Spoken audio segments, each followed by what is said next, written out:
हिंदी या गुजराती इसमें मुझे पढ़ना तो आना चाहिए था। भाई आपके यहाँ कोई गुजराती बंदे काम नहीं करते सर? गुजराती बंदे काम नहीं करते? तो उनसे पूछना पड़ेगा। हाँ तो आप ट्रांसलेट करवा दीजिए। તો અમારી નોટિસ સ્વીકારતા જ નહીં. અમને એવું બધું કહેવામાં આવે કે તમારાથી થાય તોડી લેજો. અનેક શબ્દોનો ઉપયોગ કરી રહ્યા છે અમારી ઉપર. ના, પોતાની તાનાશાહી ચલાવે છે અચ્છા, તદ્દન તાનાશાહી. તદ્દન.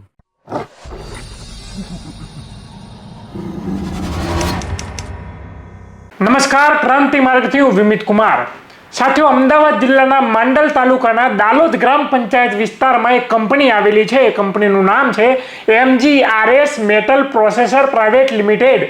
આ જે કંપની છે, આ કંપનીએ આ ગામમાં જ્યારે બિઝનેસ સ્થાપવાનો હતો ત્યારે આ ગ્રામ પંચાયતમાં આવીને બે હાથ જોડીને વિનંતી કરી હતી કે તમે અમને આ ગામમાં બિઝનેસ ચાલુ કરવા માટેની મંજૂરી આપો.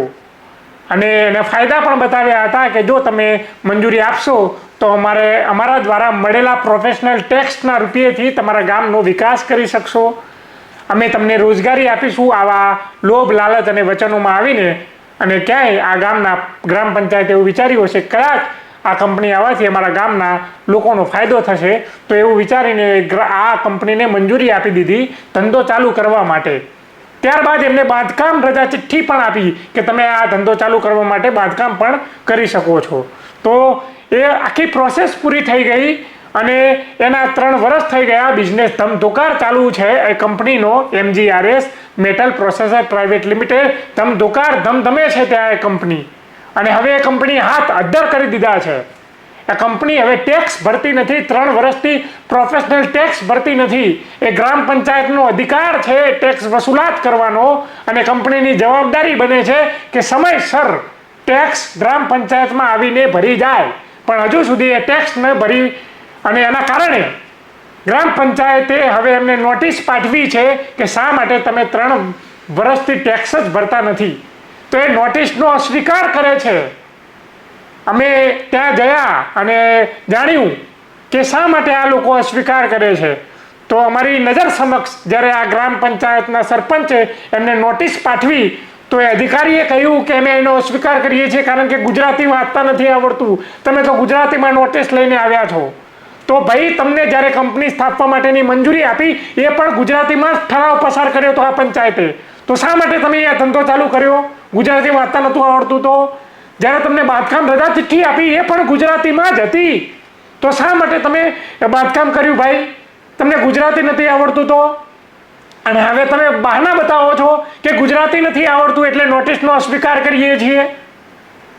જુઓ એ વિડીયો કે કેવી રીતે અધિકારીઓ એ ગુજરાતીનું બહાનું કાઢીને એ ટેક્સ નથી ભરતા. हिंदी या गुजराती इसमें मुझे पढ़ना तो आना चाहिए था।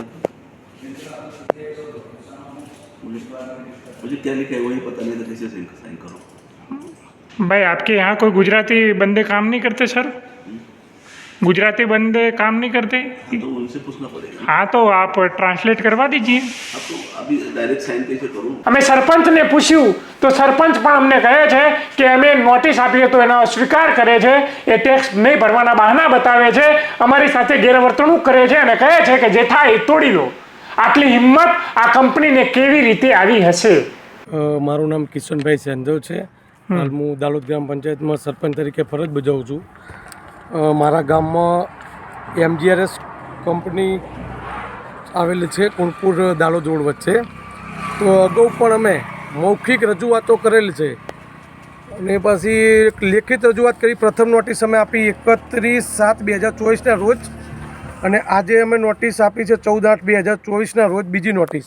તો અમારી નોટિસ સ્વીકારવાની ના પડતા હતા. એટલે નોટિસમાં એવું શું લખ્યું હતું? કેમ નોટિસ આપવી પડી? નોટિસ આપવાનું કારણ એક જ છે કે તમે જે કંપની બનાવી છે તેનો પ્લાન રજૂ કરો, વેલ્યુએશન સર્ટિફિકેટ કરો, પ્રોફેશનલ ટેક્સ અનેક વગેરે વગેરે રજૂઆતથી અમે નોટિસો એમને બજાવી. તો અમારી નોટિસ સ્વીકારતા જ નહીં. અમને એવું બધું કહેવામાં આવે કે તમારાથી થાય તોડી લેજો. અનેક શબ્દોનો ઉપયોગ કરી રહ્યા છે અમારી ઉપર. પણ આજ રોજ શિવાજી મેન્યુફેક્ચર હેડ અને રાજીવ સાવરકર ડાયરેક્ટર બંને સાથે થોડીક ઝુંબેશ કરીને પછી લાંબી રજૂઆત બાદ અમારી નોટિસનો સ્વીકાર કરેલો છે એમને. અને મને સરપંચ તરીકે લેખિત બાંયધરી આપી છે કે દિન 20માં અમે આપનું પ્રોફેશનલ ટેક્સ ભરી દઈશું અને આકારણી પણ કરવેરા જે પણ થતું હશે તે તમે અમે ગ્રામ પંચાયતમાં સબમિટ કરી આપશું એવું મને લેખિતમાં MGRS કંપનીના હેડે બાંયધરી આપી છે. અને આની અગાઉ તમે જ્યારે લેખિત રજૂઆત કરવા માટે અહીંયા પહોંચ્યા હતા તો એમની અંદર ઓસીમાં સહી કરી આપી હતી આની પહેલાં? ના, સ્પષ્ટ ના જ પાડતા હતા અને વર્તન પણ થોડુંક અમારી સાથે ખરાબ કરતા હતા. એના કારણે અમારે વારંવાર એમની સાથે ઝુંબેશ ઉઠાવવો પડતો હતો. પણ આજે જે મેન એમના હેડ છે રાજીવ સર, તે આવીને અમારી નોટિસને સ્વીકારી, લાંબી ઝુંબેશ બાદ સ્વીકારી નોટિસ. બાકી શાંતિથી કોઈ કામ આ લોકો કરતા નથી, શાંતિથી કોઈ જવાબ નથી આપતા? ના, પોતાની તાનાશાહી ચલવે છે. અચ્છા, તદ્દન તાનાશાહી. તદ્દન. હા, તો તમારા ગામના લોકોએ આ જમીન ક્યારે આપી હતી પંચાયતે? હવે તે વખતે તો અગાઉ કોઈ બીજા સરપંચ હશે, મને બહુ ખાસ ખબર નહીં, પણ 3 વર્ષ પહેલાંથી આ કંપની બની છે. બરાબર.